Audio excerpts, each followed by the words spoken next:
Hello everyone, कैसे हैं आप सभी। आप सभी का स्वागत है आपके अपने यूट्यूब चैनल लर्न विद प्रीत चौधरी में। आज की जो हमारी क्लास है वो आपके आरएस मेंस का जो फोर्थ पेपर है उस पे रहने वाली है। और इसका आपको पता है कि फोर्थ पेपर में हम क्या पढ़ रहे थे।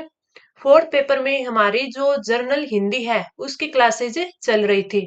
आज का जो हमारा टेस्ट है ये जो आपका रहेगा, इसमें सबसे पहले मैं क्वेश्चंस और मार्क्स की बात कर लेती हूँ। तो 44 मार्क्स का रहने वाला है और इसमें 14 क्वेश्चन हमें करेंगे। 14 में से 12 क्वेश्चन हैं वो आपके पार्ट ए के यानी व्याकरण के रहने वाले हैं और 2 क्वेश्चन है वो आपके पार्ट बी के रहने वाले हैं। पार्ट बी के। अब हम व्याकरण तो पूरा कर ही रहे हैं, साथ साथ में क्लासेस भी ले रही हैं।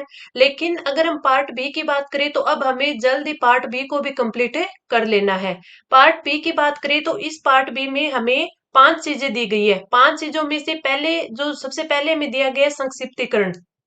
क्या दिया गया है? संक्षिप्तीकरण। तो ये हमने कर लिया है। ठीक है, इसके एग्जाम्पल और भी करेंगे, लेकिन इसको क्या करना किस प्रकार होता है, इसका क्या फॉर्मेट रहता है, किस प्रकार हमें इसको सोल्व करना होता है, ये सारी चीजें हमने सीख ली। दूसरा आता है पलवन। दूसरा आता है पलवन। तो ये पलवन भी हम कर चुके हैं। और आज की जो क्लास है इसमें एक क्वेश्चन पलवन का रहने वाला है ताकि हम इसकी और है वो प्रैक्टिस कर सके। ठीक है। दूसरा इसमें आता है एक संक्षिप्तीकरण हो गया, दूसरा पलवन हो गया और तीसरा आता है पत्र लेखन। तीसरा पत्र लेखन। पत्र लेखन में भी हमने 2 कर लिए हैं, एक कार्यालय पत्र, एक है अनुस्मारक। आपका चौथा आता है प्रारूप लेखन। चौथा प्रारूप लेखन। और प्रारूप लेखन के भी 4 पार्ट है। प्रारूप लेखन के 4 पार्ट देखें तो कौन सा है? पहला तो है अधिसूचना। पहला है अधिसूचना। इसमें जो दूसरा दिया हुआ है, दूसरा दिया हुआ है निविदा यानी टेंडर, जो कि आज हमें करेंगे। तो आज का जो हमारा दूसरा क्वेश्चन है वो निविदा यानी टेंडर पे रहने वाला है। तो हम अच्छे से समझेंगे कि निविदा होता क्या है और ये जो निविदा यानी टेंडर नोटिस होता है इसको किस प्रकार जारी करता है, कौन करता है, क्या कितने प्रकार के निविदा होती है, ये सारी चीजें आज हम इस क्लास में सीखेंगे। तीसरा आता है इसका परिपत्र। तीसरा इसमें टॉपिक है परिपत्र। और चौथा है विज्ञप्ति। चौथा है विज्ञप्ति। तो ये चीजें हम आगे करेंगे। तो आज का आपको पता चल गया कि एक तो क्वेश्चन हमारा पलवन का रहने वाला है पार्ट बी में और दूसरा हमारा निविदा का रहने वाला है। तो इसमें ये 4 हो गए। पांचवा आता है हमारा अनुवाद का। पांचवा आता है अनुवाद का। अनुवाद में लगभग जो समय सीमा जो सॉरी आपकी जो शब्द सीमा है वो कितनी दी जाती है? 75 शब्द दिए जाते हैं। लगभग 75 शब्द इनका अनुवाद है वो हमसे करवाया जाता है, इंग्लिश में दिया जाता है आपको। ठीक है, जो दिए गए जो अंग्रेजी अनुच्छेद का हिंदी में अनुवाद करना होता है। ठीक है, तो ये सारी चीजें हो गई। ये होता है कि पहले लाइनों में भी आती थी, अब इसका पैराग्राफ भी आने लग गया है। तो इसकी भी हम प्रैक्टिस करेंगे, अगले टेस्ट में हम ये अनुवाद ही करेंगे। ठीक है। तो आज का सिलेबस हमने देख लिया। अब आज हमें पलवन और निविदा करना है और साथ में जो पार्ट ए है, पार्ट ए की हमें 12 क्वेश्चन करने हैं, जिनमें अब हम आगे देखेंगे क्या क्या करने वाले हैं। एज इट इज जैसे हम एग्जाम में करते हैं वैसे ही करेंगे। तो चलिए आज का जो टेस्ट है स्टार्ट करते हैं। आज के जो टेस्ट है इसमें हम पहले देखें कि सभी प्रश्नों के उत्तर दे। प्रत्येक दो दो अंक का प्रश्न रहने वाला है। सबसे पहले देखिए पहला क्वेश्चन है वाक्यांश के लिए सार्थक शब्द। यानी हमें वन वर्ड दिया हुआ है और हमें देखना है इनके लिए एक शब्द बताना है। मर्यादा का उल्लंघन करके किया हुआ, यानी मर्यादा का उल्लंघन करके जो किया जाता है, जो किया हुआ होता है उसे बोलते हैं अतिकृत। उसे बोलते हैं अतिकृत। दूसरा है किसी के पीछे चलने वाला। किसी के पीछे चलने वाला होता है अनुगामी। अनुगामी।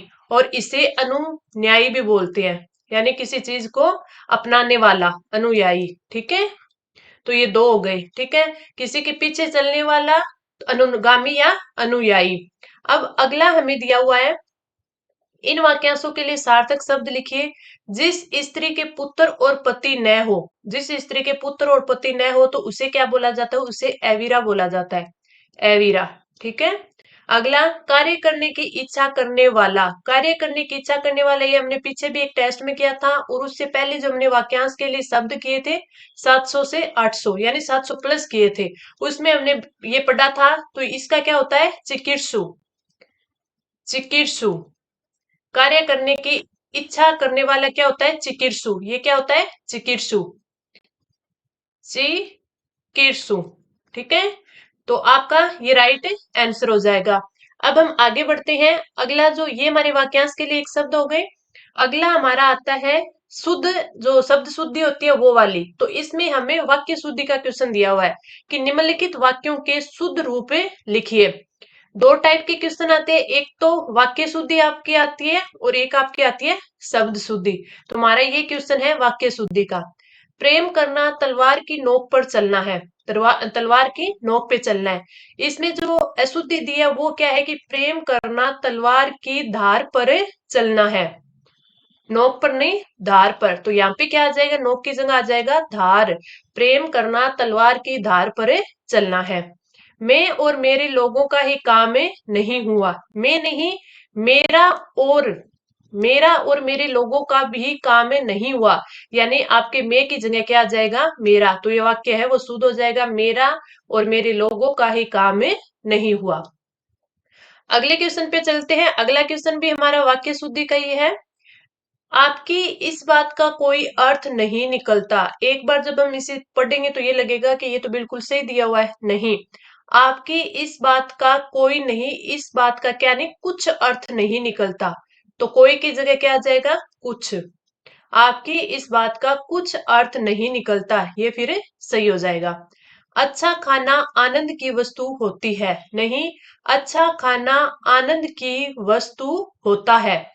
ये क्या हो जाएगा, अच्छा खाना आनंद की वस्तु होता है, होती है नहीं, होता है। होती की जगह आएगा होता है। अच्छा खाना आनंद की वस्तु होता है। तो अब हम बढ़ते हैं हमारे अगले क्वेश्चन पर। वाक्य शुद्धि हमने कर ली, अब हमारे क्वेश्चन आएंगे शब्द शुद्धि के। तो इसमें हमें 4 शब्द दिए होंगे, उनका हमें सही शब्द लिखना है, शुद्ध रूप। इसमें दिया हुआ है सौहार्द। सौहार्द, तो इसे किस प्रकार लिखा जाता है, जो ये जो आपका सही लिखा हुआ है, टाइपिंग में थोड़ा सा हुआ है, ये आपका बिल्कुल सही है। सौहार्द, सौहार्द में ऐसे ही लिखा जाता है, लेकिन आपको जो गलती किस चीज में होगी, आपको ऐसे लिखा हुआ मिल जाएगा, सौहार्द, नीचे रह और आ जाएगा। ये गलत होता है, ये आपका सही है, सौहार्द। सौहार्द किसे ऐसे लिखा जाता है। ठीक है, अगला महानता। महानता नहीं, महत्ता होता है किसी चीज की, महत्ता। महत्ता, महानता नहीं होता, महत्ता। अवेक्षण, अवेक्षण नहीं होता, अन्वेक्षण होता है। ठीक है, किस प्रकार लिखा जाता है, अन्वेक्षण। अन्वेक्षण, ये क्या होता है, अन्वेक्षण। अवेक्षण नहीं, अन्वेक्षण बिल्कुल सही है। चरमोत्कर्ष, चरमोत्कर्ष में जो रह होता है वो पूरा आता है, इस प्रकार लिखा जाता है, चरमोत्कर्ष। चरमोत्कर्ष, ठीक है, रे पूरा लिखा जाता है, न कि ऐसे। ये भी मैंने पीछे आपको करवाया हुआ है, काफी इंपोर्टेंट इंपोर्टेंट थे। सौहार्द, महता, अन्वेक्षण और चरमोत्कर्ष। अगला जो क्वेश्चन है वो भी हमारे शब्द शुद्धि का है, जिसमें हमें फिर 4 शब्द दिए हुए हैं जिनको शुद्ध रूप लिखना है। पहला दिया हुआ है अनसुईया। अनसुया, अनसुया दिया हुआ है, जिसका होता है, जो इसमें दिया हुआ है अनुसुया, और हमें क्या लिखना होता है, अनसुया। क्या होता है, अनसुया। वितेषणा, वितेषणा की बात करें तो वितेषणा में जो तय के ऊपर है वो डबल मात्रा आती है, वितेषणा। वितेषणा, इस पे क्या आती है, डबल मात्रा। तो ये क्या हो जाएगा, वितेषणा।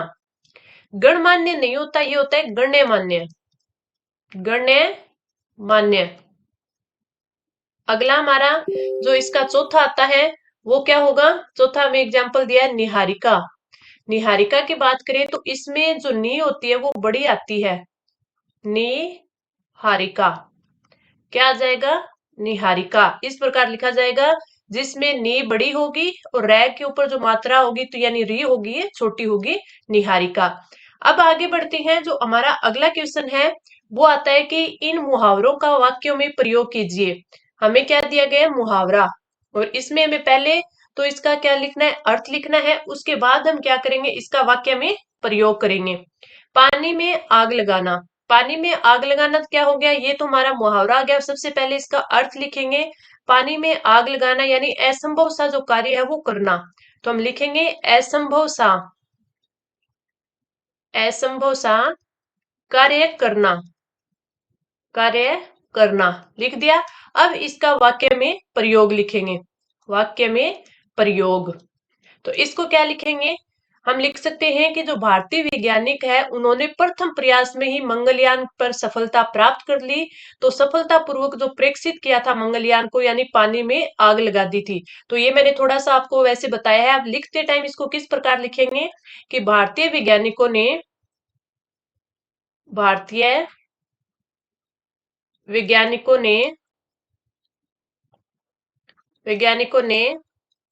प्रथम प्रयास में ही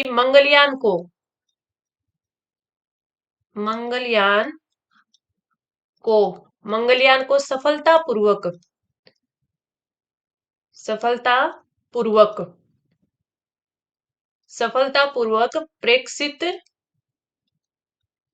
प्रक्षेपित प्रेक्षित नहीं इसमें क्या लिखा जाएगा? प्रक्षेपित कर पानी में आग लगा दी। पानी में आग लगा दी तो इस प्रकार इसका क्या हो जाएगा? वाक्य में प्रयोग हो जाएगा। तो इसमें जो हमारे ये जो 1 नंबर का होता है, आधा नंबर इसका अर्थ लिखने वाला हो गया और आधा नंबर इसका वाक्य में प्रयोग। भारतीय वैज्ञानिकों ने प्रथम प्रयास में ही मंगलयान को सफलतापूर्वक प्रक्षेपित करके पानी में आग लगा दी। आगे बढ़ते हैं। अगला हमारा जो इन्होंने मुहावरा दे रखा है, अंडे सेना। अंडे सेने का मतलब होता है घर बैठे रहना, घर में ही बैठे रहना। पहले अर्थ लिखते हैं, घर में ही बैठे रहना। अब इसका हम बात करते हैं इसके वाक्य के प्रयोग का। वाक्य में इसका प्रयोग करते हैं तो प्रयोग किस प्रकार होगा कि निष्क्रिय बैठे रहकर अंडे सेने से कुछ नहीं होगा, सफलता के लिए परिश्रम करना पड़ता है।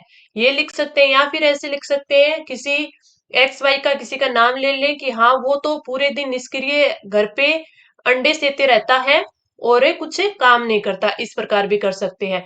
तो हम लिखेंगे निष्क्रिय बैठे रहकर अंडे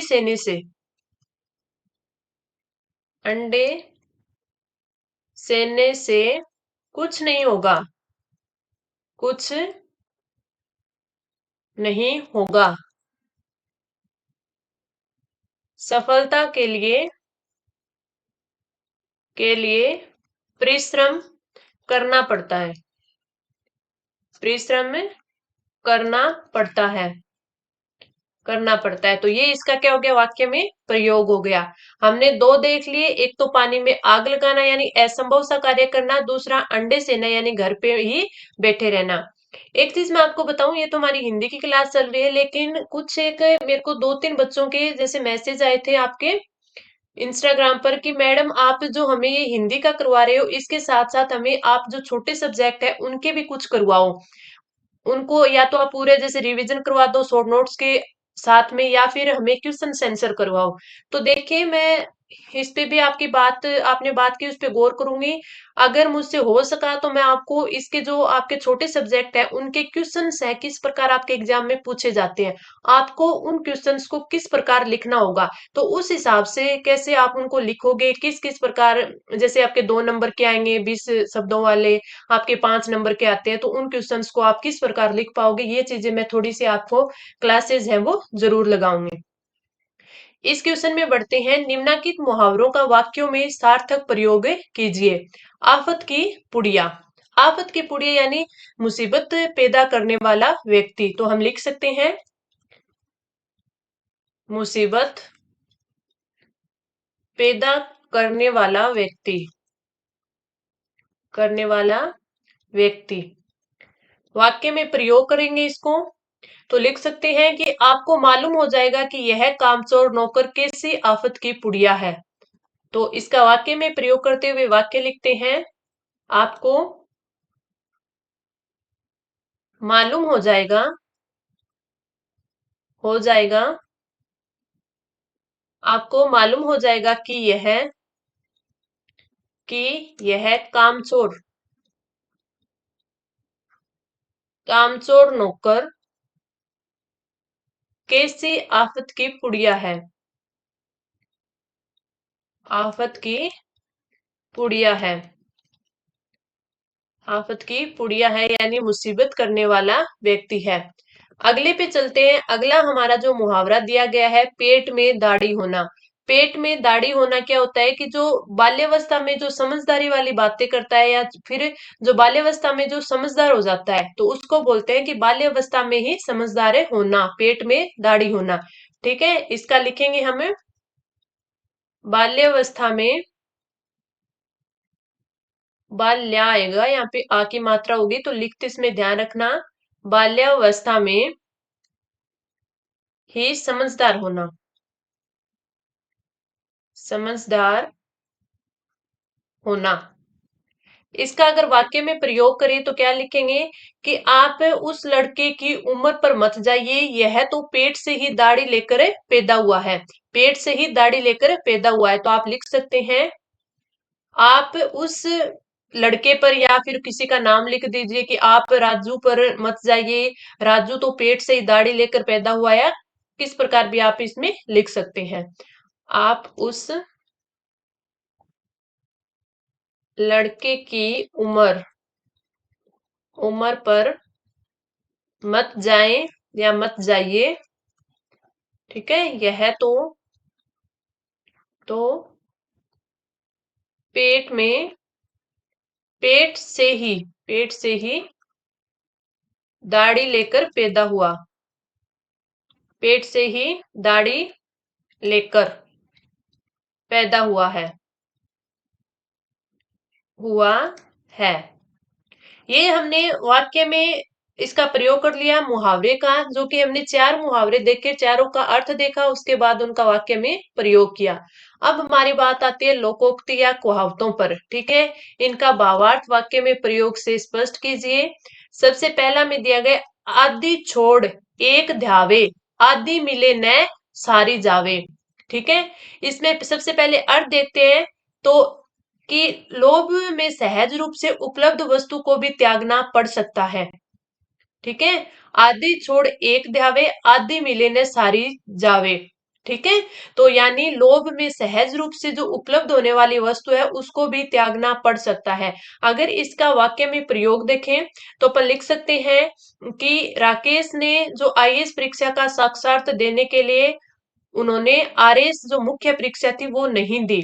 ठीक है, तो वो साक्षात में असफल हो गया और इसी कहते हैं कि आदि छोड़ एक ध्यावे, आदि मिले न सारी जावे। ठीक है, यानी उन्होंने क्या दिया था, उन्होंने आईएएस का जो इंटरव्यू था वो देने के लिए उन्होंने आरएस की जो मुख्य परीक्षा थी उसको नहीं दिया, तो उनके साथ ये हुआ। तो आप इसको थोड़ा सा लिख सकते हैं। किस प्रकार लिखोगे, सबसे पहले तो इसका अर्थ लिखते हैं। अर्थ क्या होता है, लोभ में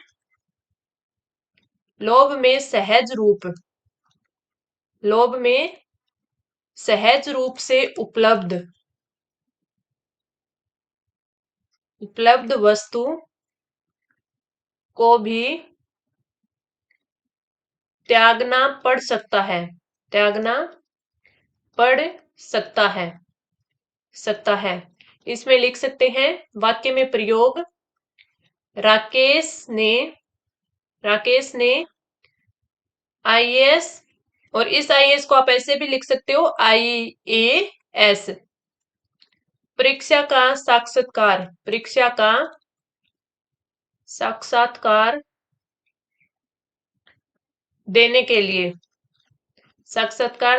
के लिए आरएएस मुख्य परीक्षा नहीं दी, मुख्य परीक्षा नहीं दी, तो वह साक्षात्कार में असफल रहा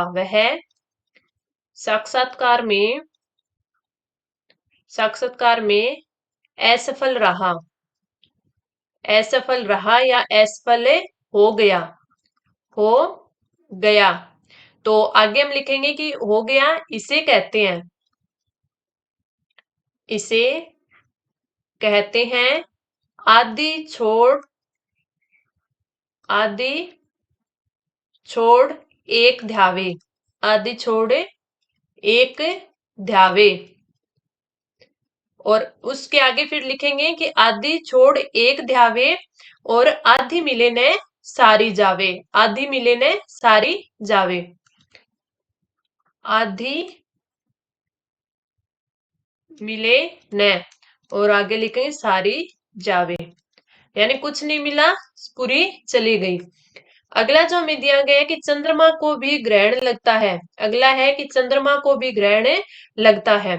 अगर इसका सबसे पहले हम देखें तो इसका ये होगा कि जो भले लोग होते हैं उनके भी बुरे दिन आ सकते हैं। तो सबसे पहले तो इनका अर्थ लिखेंगे कि भले लोगों के भी बुरे दिन आ सकते हैं। बुरे दिन आ सकते हैं। आ सकते हैं। इसका वाक्य में प्रयोग लिखेंगे तो राम ने तो हमेशा दूसरों का भला ही भला किया। तो राम ने तो हमेशा दूसरों का भला ही भला किया। भला ही भला किया है, परंतु आज लोग उसके भी पीछे पड़े हुए हैं। आज लोग उसके भी पीछे पड़े हुए हैं। पीछे पड़े हुए हैं, लेकिन उसे धैर्य रखना होगा। उसे धैर्य रखना होगा या चाहिए रखना चाहिए, क्योंकि चंद्रमा को भी ग्रहण लगता है। क्योंकि चंद्रमा को भी ग्रहण लगता है। ग्रहण लगता है, ये हमने इसका क्या कर दिया वाक्य में प्रयोग। चंद्रमा को भी ग्रहण लगता है, भले ही लोगों के बुरे दिन आ सकते हैं। भले लोग होते हैं उनके भी बुरे दिन आ सकते हैं। राम ने तो हमेशा दूसरों का भला ही भला किया, परंतु आज लोग उसके पीछे पड़े हुए, लेकिन उसे धैर्य रखना चाहिए क्योंकि चंद्रमा को भी ग्रहण लगता है। अगला क्वेश्चन है कि निम्नलिखित लोकोक्तियों का भावार्थ। आगे जो क्वेश्चन है वो भी लोकोक्तियों से आ गया। एक सादे सब सदे। एक सादे सब सदे यानी एक एक काम करोगे तो एक एक काम करने पर सब काम ठीक होंगे। ठीक है होंगे तो अपन लिखेंगे एक एक करके काम करने पर सब काम ठीक होना। एक एक करके करके काम करने पर सब काम ठीक होना। काम ठीक होना। ठीक होना। अब आप देखिए हम जो पार्ट बी कर रहे हैं, पार्ट बी में हमने सबसे पहले पत्र लेखन किया, फिर उसमें पत्र लेखन में भी 2 पार्ट कर लिए, फिर उसके बाद हमने पलवन किया, फिर अब हमने संक्षिप्तीकरण कर लिया। आज हमें निविदा कर लेंगे। तो एक एक करेंगे तभी हमारा अच्छे से समझ आएगा। एक ही दिन में सारे कर लेंगे तो हमें बिल्कुल भी वो समझ नहीं आएगा और फिर दोबारा हमें वो पढ़ना पड़ेगा। तो एक एक करके काम करने पर सब काम है वो ठीक होते हैं। ठीक है। इसका अगर वाक्य में प्रयोग करें तो लिख सकते हैं कि जो जीवन में जो बुरी संगतों को छोड़कर, ठीक है, और जो मितव्ययिता होती है द्वारा रमेश के जीवन में आर्थिक तंगी दूर हो गई है, इसे कहते हैं एक सादे सब सदे। ठीक है। इस प्रकार आप वाक्य में प्रयोग करके लिख लेना। अगले क्वेश्चन पे हम चलते हैं। अगला क्वेश्चन, घर में नहीं दाने बुढ़िया चली भुनाने। इसका अर्थ क्या होता है कि अभाव होने पर भी जो लोग झूठा दिखावा करते हैं, यानी घर पे वो चीज नहीं है फिर भी बाहर जाके बोलना कि हमारी ये चीज है, हमारी वो चीज है। तो अभाव होने पर भी झूठा दिखावा। अभाव होने पर भी झूठा दिखावा। झूठा दिखावा करना। दिखावा करना। लिख सकते हैं कि महेश की आर्थिक स्थिति खराब है, फिर भी वो अपना प्रभाव दिखाने के लिए वह कार खरीद लाया। इसे कहते हैं कि घर में नहीं दाने बुढ़िया चली भुनाने। तो आप इस प्रकार लिख दोगे कि महेश की आर्थिक स्थिति खराब है किंतु सभी पर अपना प्रभाव दिखाने के लिए वो कार खरीद कर लाया है। इसे कहते हैं घर में नहीं दाने और बुढ़िया चली भुनाने। आगे बढ़ते हैं। अगला क्वेश्चन, निम्नलिखित पारिभाषिक शब्दावली दी हुई है जिसमें से हमें जो ये शब्द पारिभाषिक शब्दावली दी है इसका हिंदी अर्थ लिखना है। सबसे पहला हमें दिया है लीगल क्लेम। लीगल क्लेम यानी विधिक दावा, विधिक दावा, विधिक दावा करना। अगला है कॉन्फिस्केट। कॉन्फिस्केट, कॉन्फिस्केट का अर्थ होता है जब्त करना, जब्त, ब इसमें आधा है, जब्त करना। या इसका अपन बोल देखते हैं अधिहरण करना, अधिहरण करना। अगला हमें जो क्वेश्चन दिया जो दिया हुआ है इसमें वो है ओवर ड्यू। ओवर ड्यू यानी जो पुराना बाकी, पुराना है बाकी, पुराना बाकी। अगला है प्रोवाइजो। प्रोवाइजो का अर्थ होता है शर्त, शर्त या फिर परंतुक, शर्त या परंतुक। तो ये हमारा पार्ट ए यहाँ पे कंप्लीट होता है। अब हम बढ़ते हैं हमारे पार्ट बी पर। पार्ट बी में सबसे पहले हमें भाव विस्तार यानी जो पलवन है वो करना है। ठीक है, भाव वृद्धि बोल दे, पलवन बोल दे, भाव विस्तार बोल दे। इसमें क्या है कि शब्द सीमा लगभग 100 शब्द यानी हमें 100 शब्द पर है वो पलवन लिखना है। निज भाषा उन्नति अहे सम उन्नति को मूल। ठीक है, 10 अंक का है। हमें ये एक जो लाइन दी गई है, एक सुक्ति दी गई है, एक जो ये दी गई है, इसका हमें भाव विस्तार करना है। इसके बारे में थोड़ा हम आगे देखें कि हम क्या क्या इसके बारे में लिख सकते हैं। निज भाषा उन्नति यानी अपनी भाषा उन्नति, सम उन्नति का मूल। अपनी भाषा के विकास पर ही समाज की समस्त प्रकार की उन्नति है वो निर्भर है। एक बच्चे का जो सर्वाधिक बौद्धिक जो विकास जिसको अपनी मातृभाषा में ही हो सकता है, यहाँ पे विकास आएगा। ठीक है, बौद्धिक विकास है वो अपनी भाषा में, बौद्धिक विकास अपनी मातृभाषा, यहाँ पे मातृभाषा में ही हो सकता है, विदेशी भाषा में नहीं। बौद्धिक विकास से ही राजनीतिक विकास, राजनीतिक, आर्थिक, सामाजिक विकास संभव है। अपनी भाषा में हो हम राष्ट्रीयता, संस्कृति जैसे भावनात्मक अभिव्यक्तियां कर सकते हैं। एक राष्ट्र अपनी भाषा के गौरव से दीप्त होकर अपनी स्वतंत्रता और राष्ट्रीय अस्मिता की रक्षा कर सकता है। दुनिया के सभी विकसित देश अपनी भाषा ही जीवन के आधारभूत कार्य को संचालित करते हैं। यानी आप एक बात देखे चलिए, हम छोटे जो बच्चे होते हैं उनको अपनी जो लैंग्वेज होती है जो अपन घर में बोलते हैं वो अपनी मातृभाषा से हम उसको सिखाते हैं। फिर जाके वो और भाषा हिंदी हो चाहे इंग्लिश हो फिर सीखता है। यानी सबसे पहले जो उसका बौद्धिक विकास होता है वो अपनी भाषा में होता है। तो ये लिख दिया, विदेशी भाषा को अपनी भाषा की जगह लादना व्यक्ति की चेतना को अधूरा और पंगु बनाना है। भारत के तेजी से विकास नहीं करने का कारण है यहाँ की मातृभाषाओं को आधुनिक विकास से समृद्ध नहीं करना और बच्चों को अपनी मातृभाषा में गुणात्मक शिक्षा नहीं देना। तो ये इसने जो आपकी एक पंक्ति बोली थी, यानी अपनी जो मातृभाषा है उसके ऊपर थी कि निज भाषा, अपनी भाषा उन्नति अहे। ठीक है, यानी सम उन्नति को मूल। इसमें अपन जो 100 शब्द है वो इस प्रकार लिख सकते हैं, ये चीजें इसमें ऐड कर सकते हैं। तो ये था हमारा पलवन। पहले मैंने इसकी सारी सारी विशेषताएं बता दी थी, अब ये एक एग्जाम्पल मैंने आपको और दिया है। कुछ भी चीज आपको समझ में नहीं आती है तो आप तुरंत कमेंट करके पूछ सकते हो। अगला क्वेश्चन आता है हमारा निविदा पर। इसमें हमें जो क्वेश्चन में दिया हुआ है, राजस्थान राज्य विद्युत उत्पादन निगम लिमिटेड द्वारा साइबर सिक्योरिटी के रख रखाव हेतु ई निविदा जारी कीजिए। यानी इन्होंने बोला है राजस्थान राज्य विद्युत उत्पादन निगम लिमिटेड। अब ये कहीं की भी हो सकते हैं, इन्होंने नाम नहीं दिया। मैंने यहाँ पे कोटा का एग्जाम्पल लिया, आप कहीं के भी लिख सकते हो। ठीक है, कोटा का, छबड़ा का, बारा का, जहाँ का भी आप लिखो। ठीक है, क्योंकि वो देख लेना कि राजस्थान राज्य विद्युत उत्पादन निगम कहाँ कहाँ है। कभी आप है ये हनुमानगढ़ लिख दो, आप और कोई नाम लिख दो, नागौर लिख दो, जहां पर ये राजस्थान राज्य विद्युत उत्पादन निगम हो ही ना। तो ऐसी चीज लिखना जहाँ पे ये हो, जैसे कोटा सुपर थर्मल पावर है, ठीक है, छबड़ा हो गया, इस हिसाब से। इसमें हमें सबसे पहले अब ये देखना है कि ई निविदा है वो होती क्या है। ई निविदा यानी जो आपका टेंडर। ठीक है, टेंडर, टेंडर की बात की है इसने, जो इन्होंने ई निविदा। ठीक है, अपन सबसे पहले निविदा की बात करिए कि निविदा क्या होती है।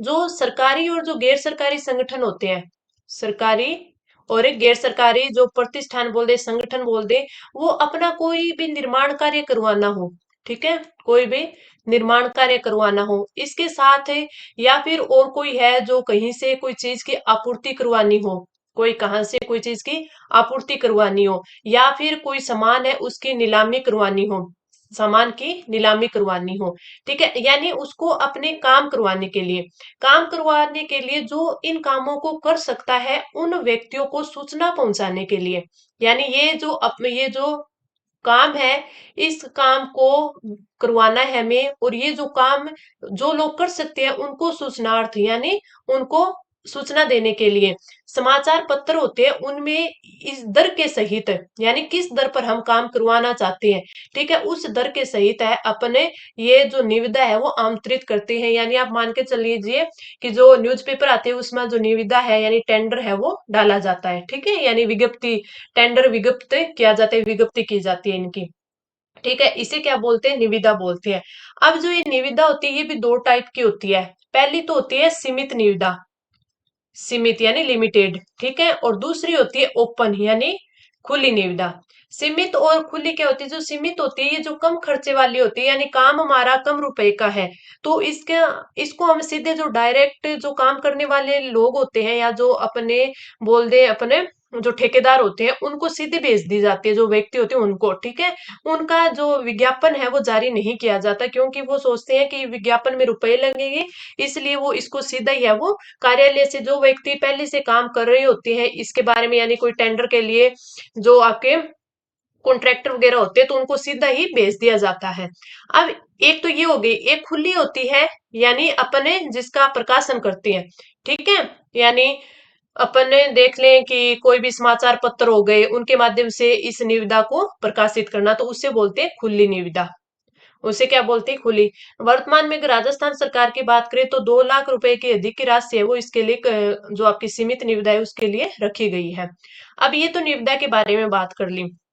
अपन सोच लें कि जो निविदा है ये आमंत्रित क्यों की जाती है, तो यानी आमंत्रित इसलिए की जाती है कि जो आम जनता होती है, आम में जनता होती है, आम जनता में जो भी व्यक्ति है वो इस काम को करने में सक्षम है, वो इस काम को कर सकता है, ठीक है, उस काम को, और वो कर भी सकता है और गुणवत्ता के साथ कर सकता है, गुणवत्ता के साथ कर सकता है, इसलिए अपन कम खर्च में है इस काम को करवा सके, अपनी इच्छा से करवा सके, अगला जो आम व्यक्ति होगा वो इस काम को कर भी सकता है, अपनी इच्छा से करेगा और सामर्थ्य के साथ करेगा, अच्छी गुणवत्ता में करेगा, तो कम से कम व्यय में अच्छा सा अच्छा काम करवाने के लिए है इस काम के लिए निविदा निकाली जाती है। यानी ये नहीं होता कि अपन इस ऑफिस के लोग हैं, ठीक है, वो निविदा अपने ही किसी जानकार को, अपने ही किसी सगे संबंधी को नहीं बोल दे कि हाँ ये कॉन्ट्रैक्टर है इससे काम करवा लेगी, यानी ये पक्षपात को भी कहीं ना कहीं रोकता है। पक्षपात न करके जो आम व्यक्ति है, आम जनता है, उस तक है ये सारी चीजें पहुंच सके, यानी उनको भी अवसर मिल सके कि वो ये काम है करे, वो ये काम कर ले, कि कई लोग होते हैं वो मतलब ये काम करने में सक्षम है, कम खर्च में कर देंगे, अच्छी गुणवत्ता में कर देंगे, लेकिन वो क्या है कि जो कई अधिकारी कर्मचारी होते हैं वो क्या कर देते कि अपने ही किसी सगे संबंधित को, कोई उससे रिलेटिव कोई होता है जो कॉन्ट्रैक्टर होता है उसको दिलवा देते, तो वो चीजें ना हो इसलिए निविदा है वो जारी की जाती है। सबसे पहले हम ये निविदा देख ली होती क्या है, क्यों जारी की जाती है, इसमें क्या क्या अपन करवा सकते हैं, ठीक है, उसके बाद देखते हैं कि जो निविदा सूचना है उसका प्रारूप है वो कैसे तैयार करें, प्रारूप है वो कैसे तैयार करें। इसके लिए सबसे पहले है वो क्या करना होता है, जो कई बिंदु होते हैं उनको ध्यान में रखना है। सबसे ऊपरी ऊपर तो आता है कार्यालय का नाम, जैसे हमें एग्जाम्पल दिए ही था कि राजस्थान राज्य विद्युत उत्पादन निगम लिमिटेड द्वारा, ठीक है, तो राजस्थान राज्य विद्युत उत्पादन निगम लिमिटेड लिख दिया। ये कौन सा है, Kota super thermal power station, Kota का है तो हमने कोटा का नाम लिख दिया। फिर इसके बाद है वो इस साइड है वो पत्र क्रमांक लिखा जाता है, तो पत्र क्रमांक राजस्थान राज्य विद्युत उत्पादन निगम कोटा आ गया। ईयर आ गई अपनी, जो अपन सामान्य कार्यालय पत्र में लिखते हैं ना वही वाला पत्र क्रमांक इसमें लिखना होता है। ये कितने नंबर है पत्र, वो लिख दिया 115 है, इस साइड है वो दिनांक लिख दी, ठीक है। इसके बाद जो अपन लिखते हैं यहाँ पे वो लिख दी, दिनांक लिख दी। अब हमें लिखना होता है ई निविदा की सूचना संख्या, ठीक है, ई निविदा की सूचना संख्या कितने सूचना यानी ये कितने 25 नंबर है, और 2023 इसमें जो ईयर चल रहा है वो हम इसमें लगा देंगे।